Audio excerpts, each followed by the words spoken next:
Have you ever had a side hustle?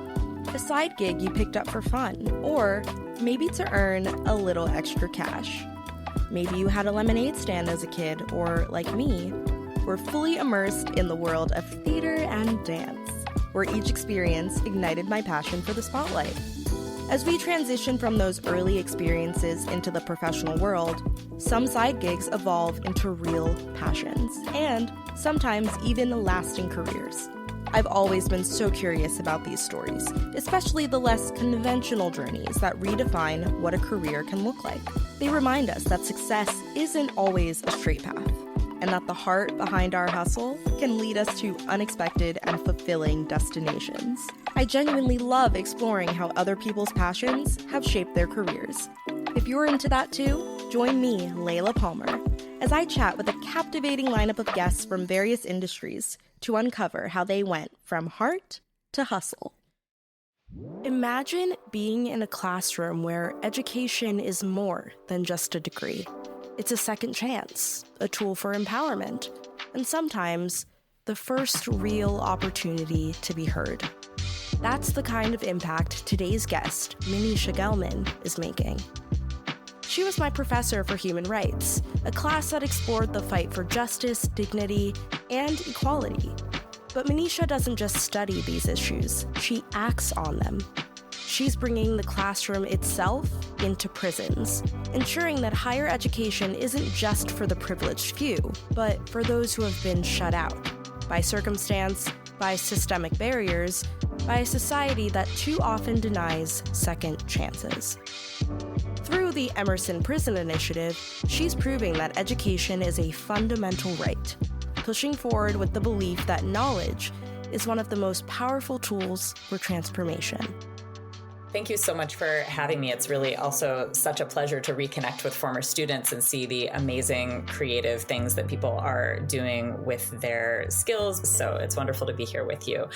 I grew up in rural, far Northern California, and I came of age during the conflict over the logging of redwood trees in that area in Humboldt County, California. And so a lot of my early experiences with activism and with trying to figure out how to raise my voice about something I cared about was rooted in trying to prevent the trees from being cut down, because there was the logging industry, which is really the economic backbone. One of the economic backbones of the area was aggressively trying to cut a lot of the old growth redwood trees. And so I remember in high school getting together with friends and going and joining protests and showing up on weekends at protests. And it was really formative in terms of me thinking about the relationship between environmental rights and human rights, and the relationship between individuals and communities in a democratic system where we're supposed to have the right to the freedom of assembly and also the freedom to speak for things that we care about. So I took that interest in trying to influence how the world is, like not just accepting that the way that I found the world was the way that the world had to be. And I took that with me when I went off to college. I did a lot of studying abroad and traveling abroad in my younger years and became really interested in Latin American social movements and learned Spanish, and then went on and worked in radio journalism for a couple years after college and was really interested in storytelling and how we communicate issues of social and environmental concern to larger audiences. And then from there went and did a master's in peace and conflict studies that I did abroad in Argentina and Australia. And again, just was soaking in the exposure to the wider world. Like I came from a very rural, isolated area and was really interested in what is going on in the larger community that inhabits this planet, and how do the things I care about intersect with the kinds of challenges that people are facing in their lives. After my master's, which was really focused on practical skills of how do we mediate conflict, how do we do post-conflict reconstruction work and transitional justice work, I worked as a freelance journalist for a year while I was waiting to get into a PhD program, and then did a PhD in political science at Northwestern University university and traveled a lot for several years doing data collection in relation to my dissertation work, and eventually landed in Boston with my teaching job at Emerson, where I went on to found the Emerson Prison Initiative. So that was a very condensed life story that I hope can give a snapshot of how I ended up doing what I'm doing now. It certainly does. I mean, talking about all of the different educational experiences you've had, whether that's in the US or abroad, like you mentioned, I'm really curious about how your experiences abroad shaped your perspective on all of the issues happening in America, but also just the world at large. Like, how did those experiences impact your viewpoints, your perspectives on those topics? I think for me, when I grew up in my bubble of one particular community, I thought, this is the way that the world is. This is how the world handles conflict. This is how we handle all the issues: transportation, food, education. And in my travels and my time abroad, both studying and traveling and working, I was able to have exposure to so many different ways to live. And that's the mantra now that I repeat with my own children. There are a lot of ways to live. It's like become a family joke when we encounter something that is unfamiliar. Like, well, there's a lot of ways to live. That's how they do it in their space or in their community. And so I think for each of the global exposure experiences I was able to have, it was a reminder of, hey, there's not one way to do this. In my early career, I wrote a series of articles looking at conflict resolution in Cambodia, because I spent 3 months working at a democracy promoting organization based in Phnom Penh, Cambodia, during the time that the Khmer Rouge Tribunal was getting underway to address the legacy of the Cambodian genocide. And that was a moment where I really had to confront my own Western informed expectations about what justice looks like, about what reconciliation looks like, about what conflict resolution looks like. And so that's just an example that each time I step out of my own bubble, I'm looking at how else can a community solve the problems that it faces? How else are people raising their voices? What is the cultural context in which those things are happening? And I think it's really easy for people anywhere in the world to lose sight of that comparative perspective, that there are a lot of ways to address the things that shape our everyday lives. And my interest, and what I now try to convey as an educator, is that there is no one right answer. There's no one right solution. And having that context helps us inform and make better decisions about how we problem solve in our own communities. One thing I really admire about Mneesha is how she creates classrooms that feel safe for open discussion, even when the topics are difficult. She encourages students to question their assumptions, especially those shaped by a Western worldview, and to engage with complex, sometimes uncomfortable realities. Let's hear how she fosters these spaces, ensuring that every student, no matter where they are, feels heard, respected, and empowered to learn. I'm a big believer that our classrooms should be spaces that are safe, but that can also be uncomfortable. So I think a lot of our personal, intellectual, and emotional growth can come from situations of discomfort where we are still safe enough to be open to exploring where the discomfort is coming from. So within my classes, that's what I try to foster, spaces that push people to challenge their own perspectives, but not in a threatening or shaming way, or a space where someone might feel overly vulnerable or be attacked or something. I talk a lot about we call each other in, we don't call out in the classroom. So just a couple weeks ago, because I'm teaching human rights this semester, and we did the unit, you might remember, on different kinds of circumcision. So in the class, we talk about male circumcision versus female circumcision, and then have added on to that looking at cosmetic surgeries, predominantly in the West. And so what language do we use to talk about what is sometimes labeled female genital mutilation, but could also be called female circumcision in relation to things like vagioplasty or the many cosmetic surgeries that some women elect to have in Western context to change the appearance of their genitals. How is that similar or different than the kind of female circumcision rituals that are predominantly practiced outside of the West in, Africa and Indonesia, in the Middle East? And what words do we use to describe those experiences, and what judgments come based in the kind of language we use? So, as an educator, I'm always looking for examples that require us to question the bubbles that we're in. So many people take male circumcision as a given because it's widely practiced across many cultures. It's very common in the United States, much more so than in Europe. But I try to push students to say, well, why is that the case? And how might that look different in a different cultural context? And I think it brings us to that space of discomfort coupled with curiosity and openness to rethinking long-held assumptions that do come from those bubbles that we're in. After gaining insight into what fuels Mneesha's passion for justice, we shifted to how she's putting those beliefs into practice. At the core of her work is the conviction that education should be a right, not a privilege. One of the most impactful ways she's making that vision a reality is through the Emerson Prison Initiative, a program that offers incarcerated students in Massachusetts the same education as those on an Emerson campus. Up next, she shares how the program came to be, the challenges of implementing the program, and the real impact it's making.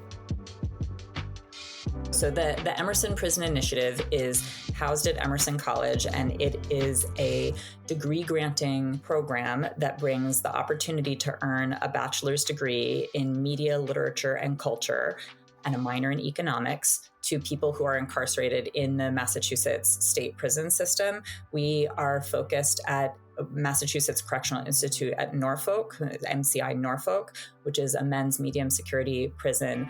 And we run admissions there. It's a highly selective program. We do try to mirror Emerson College's approach to everything that we do in the prison. So it's a highly selective admissions process. We admit 20 students, usually out of an applicant pool of about 100 people when we run admissions, which we do every couple of years. And those students then move as a cohort through a degree granting program working towards their college degree. That project, which follows an Emerson curriculum, is taught by Emerson faculty in person at the prison. It is accredited through our accrediting body and really meets the benchmarks of academic excellence in so many ways as we mirror our practices of academic excellence on the Boston campus. And it is a kind of intervention because it's bringing this elite college education to folks who are some of the most marginalized people in our Massachusetts community, folks who are, serving various kinds of prison sentences, but they are isolated from society and have not had access to this kind of college education in the past. And for many folks, it's a continuation of educational disruption or educational trauma, because many folks had really difficult K through 12 experiences for a variety of reasons. So for me, it is a way to bring education and educational access to folks who are most marginalized in society. They're not the only ones, but it is one concrete population where we're able to extend this access and do this kind of intervention. Well, thank you for sharing that and, coming on the podcast to talk about this. I want to talk more specifically about the access to education for incarcerated folks. Like, how have you had to approach that?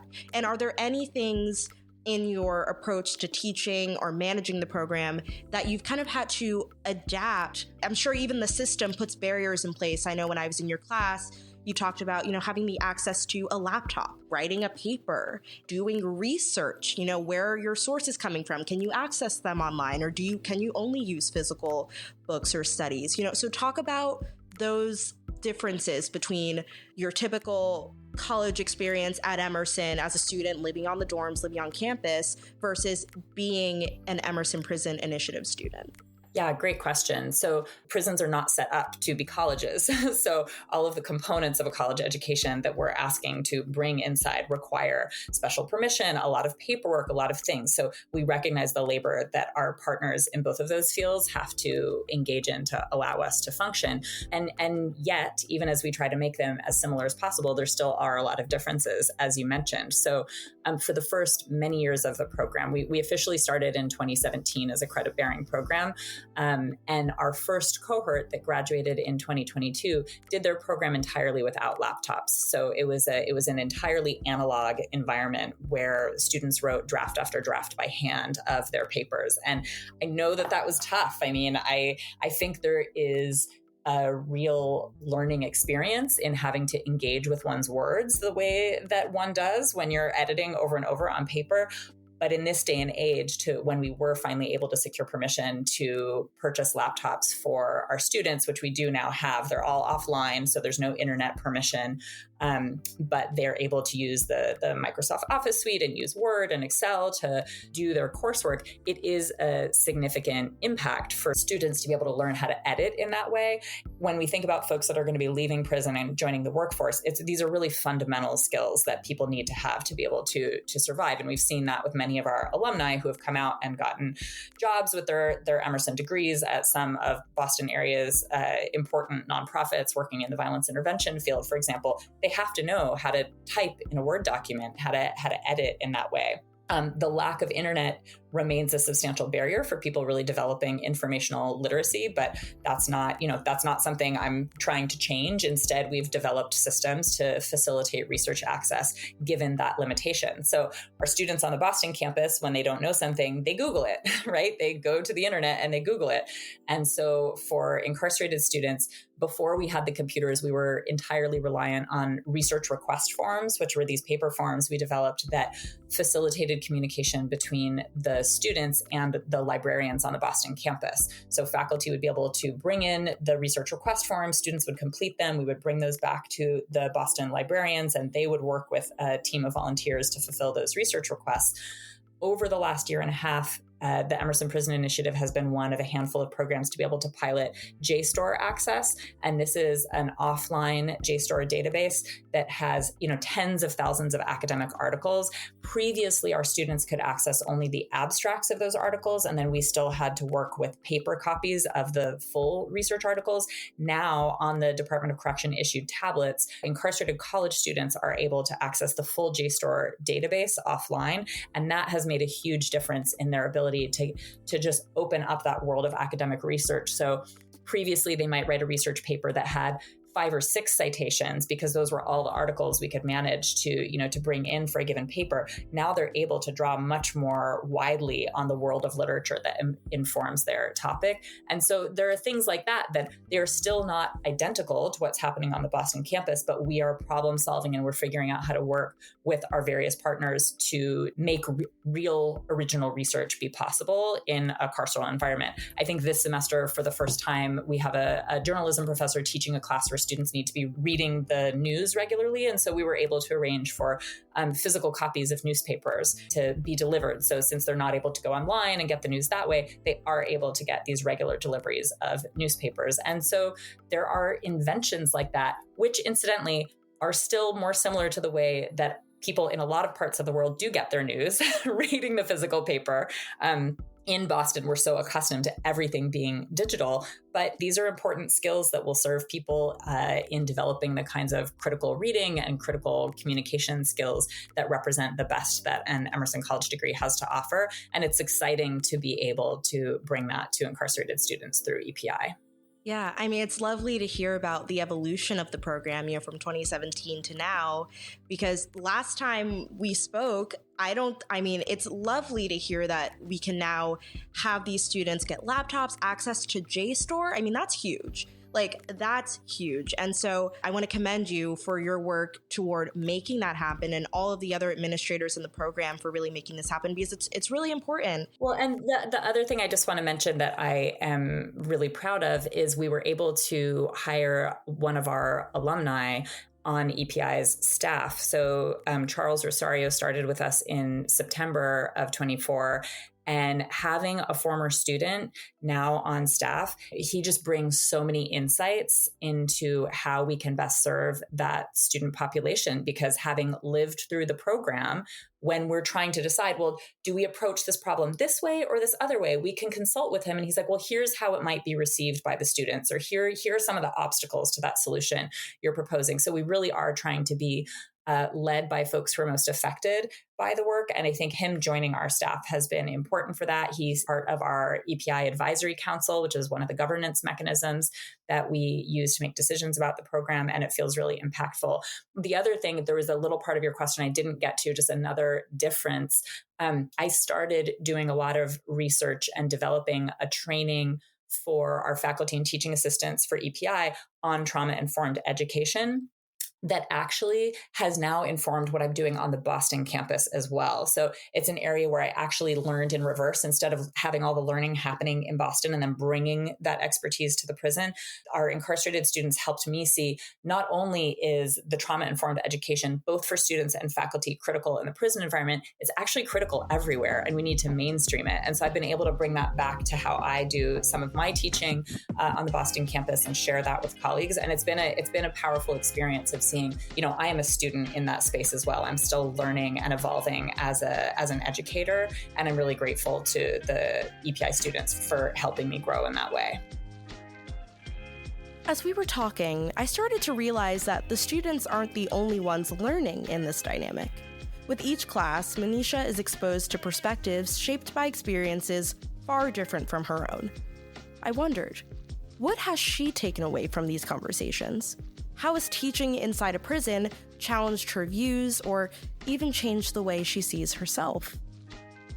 I think one of the big reminders that happens regularly for me from students is just because they are in prison does not mean they do not have free will or agency, nor are they willing to give that up as a part of their personal identity. There was an example years ago, I think it was during COVID, and we were trying to decide as a program, like, how do we continue to move students along the academic pathway during COVID, or should we pause?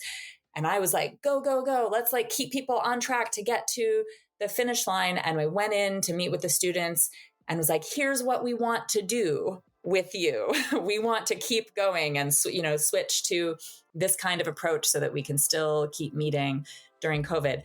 And one of the students raised his hand and was like, you need to ask us if we're willing to do that first. And it was a moment where my goal of moving students toward graduation really had clouded my vision. I didn't stop to think, oh, these are folks with full agency and full need to be consulted with. And I came back the next week and apologized and said, I'm so sorry that I made that assumption. We're gonna send out a survey asking who wants to take a pause and who wants to keep going, given the really hard circumstances of teaching and learning in COVID times. And I have moments like that regularly where my own assumptions have to be checked over and over again as I am managing the program. So where do you see it going in the future? What are you looking forward to in having the program grow, or things that you are looking to add to enhance the program and enhance this experience for the students? Yeah, well, we've been going now for almost 8 years. We're going to put on a conference this coming March that will be our second conference. And we were just saying, our next conference 2 years from now will be 2027, and that'll be our 10-year anniversary. So even though we might still be a young program, I think we've actually left the infant stage behind and we've moved into the next phase. And one of the indicators of that for me is that we're now looked to support other programs that are dealing with problems or looking to troubleshoot things in their own development. And so folks call us and say, hey, how did you navigate this thing? And we have years of experience and relationship building and system building insight that we can share with them. And so we were just awarded a grant from the Ascendia and American Institute for Research that will allow us to develop program implementation tools for other college and prison programs. And I think that comes as recognition that we've now been around for long enough and we've developed systematic pieces of best practices for how to do this work well, that we can share that back to others and help grow the field in a best practices way. Because there are a lot of programs out there trying to do this work, and it is really hard work. And so being part of communities of practice and mutual support and sharing information about how we do what we do is one way that I try to guide the field, not just to do this work, but to do this work well. Some of my personal hopes, we're moving towards every other year admissions as a regular thing. So just being able to extend college access to a larger number of students is important. I've floated the idea of trying to create a master's program. I would love to see that happen, because once you have people who have graduated college and prison that still are serving long sentences, being able to continue on to additional postgraduate work would be really wonderful. And we've also created a reentry program. EPI's Reentry and College Outside program, or EPI Recoup, has been a significant component of what we do, where we now support on a one-on-one case management basis our students who have come out of prison and supported them through their reintegration processes, everything from connecting them with partner organizations that work on housing and healthcare and career placement, as well as holding regular wellness workshops and community gathering spaces to continue to skill share and support each other as people are taking their Emerson College degree through EPI and applying that to some of the leading organizations working on violence intervention in the greater Boston area. So that is really exciting, and I look forward to seeing that grow and continue, and also figuring out how we can do a better job spreading the word about the program to current Emerson students and to other students and faculty and administrators at other colleges and universities who want to channel some of their resources and prestige into these kinds of educational access, justice-informed movements through college and prison programming. Hearing Mneesha speak about the evolution of the Emerson Prison Initiative made it clear that her work isn't just about education. It's about breaking barriers and creating a more equitable world. But I wanted to learn even more, so I asked her to answer a few more questions. It's time for the Career Countdown, a segment here on Heart to Hustle that offers us one last glimpse into our guest journey in a fresh, inspiring way. Through 5 rapid-fire questions, Mneesha will share the creative inspirations and personal moments that have shaped her career path. Let's dive in. So for number 5, if you could invite 5 dream guest speakers to your classes, who would they be? So Amy Goodman, who's the journalist with Democracy Now! And I think really represents the essence of a free press and how independent journalism can keep truth happening in society. Dolores Huerta, who is a longtime activist with the United Farm Workers movement and has been just a shining example of the power of community-based activism for change, definitely one of my heroes. Brian Stevenson, who wrote the book Just Mercy and is the founder of the Equal Justice Initiative and has worked on legal cases for folks on death row, predominantly in the South. Again, just a really inspiring person. And Ayanna Pressley, locally, we're here in Boston, and she represents democracy in action, literally and figuratively. So would love to bring her into class. Deb Haaland, the former Secretary of the Interior, the first Native American woman to hold that post, who made some really important changes under her leadership. And then if I had a bonus 6th, I would say Pema Chodron, because as I think more and more about trauma-informed everything, I think cultivating tools of meditation and self-introspection are really an important component of that, and her writings have been influential to me in that way. Lovely. All right. For number 4, what are 4 social movements, these could be past or present, that have inspired your activism? Well, I think past, I mentioned Dolores Huerta before, and so the United Farm Workers movement is one of those movements that I learned about as a young person that really shaped my early activism and my understanding of what collective action can look like. So definitely that one. And then similarly, Earth First and other organizations that were doing grassroots environmental activism in the Pacific Northwest in the 90s. They showed one model, and it's not the only model, but it was one model of how to speak out urgently. The Zapatista Movement for National Liberation, or the EZLN as it's known with the Spanish acronym, is based in Mexico. It's an indigenous autonomy movement in Mexico. And again, some of my early activism exposure was to that movement. And it's something I teach about in my classes, and just really admire the courage that folks have in difficult circumstances and with few resources to speak out. And then so much of the work that I've done since 2016 has been with the Yurok tribe of Northern California, and specifically with the Yurok language program there. So it's not a social movement per se, but I think that the Yurok language rights movement and indigenous language rights movements around the world continue to be a deep source of inspiration for me when I think about people in really challenging circumstances asserting the right to cultural sovereignty. So, number 3, what are 3 books or pieces of writing that have shaped your career and perspective? Okay, well, the first one's a little embarrassing to admit, but I got to be real about it. So Lonely Planet travel guides have been a source of reading for me for years, because when I didn't know how to get around or engage or figure out the travel logistics of moving around the globe, I turned to those books, and now I read them for pleasure. I read, I'll read the history section because I'm like, oh, I want the super quick cliff notes on this particular place before I go there for a conference or something. So I love those books. It's a little embarrassing, but I'm happy to say I have a bookshelf full of those travel guides. Another book that has been formative is Michelle Alexander's The New Jim Crow, Mass Incarceration in the Age of Colorblindness. I know that it's been critiqued in a number of ways.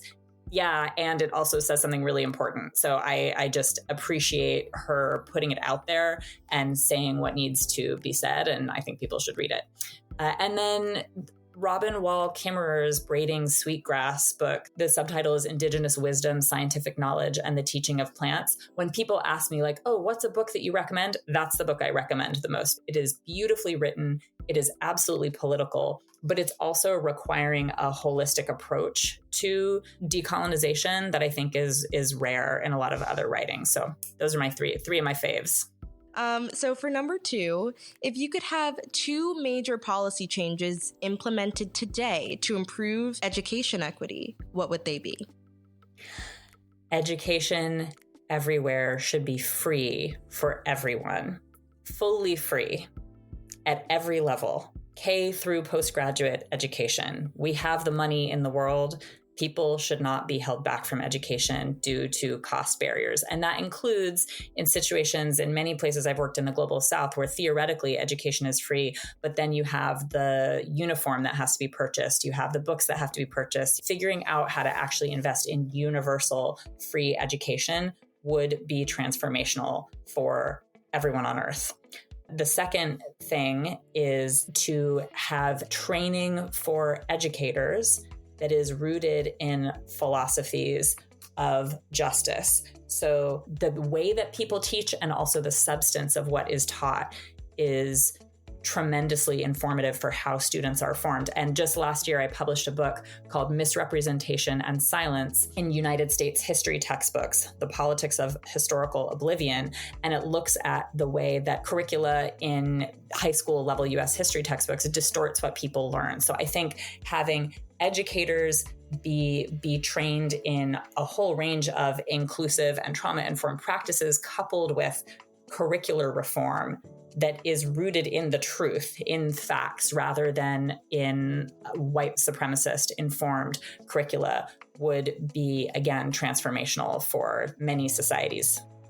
So, for our final question, number 1, what is the one thing you always hope your students, whether inside or outside of prison, take away from your teaching? Oh, it's so hard because I want them to take away so many things from my teaching. So choosing just one is really tough. One of the things that I repeat to students semester after semester is people make policy, and we are people. So we can be part of making policy. I want students to see themselves as agents, as being capable of creating and informing the systems that run the world rather than being passive recipients of those systems. So people make policy and we are people. That's something I find myself repeating time and time again in the classroom.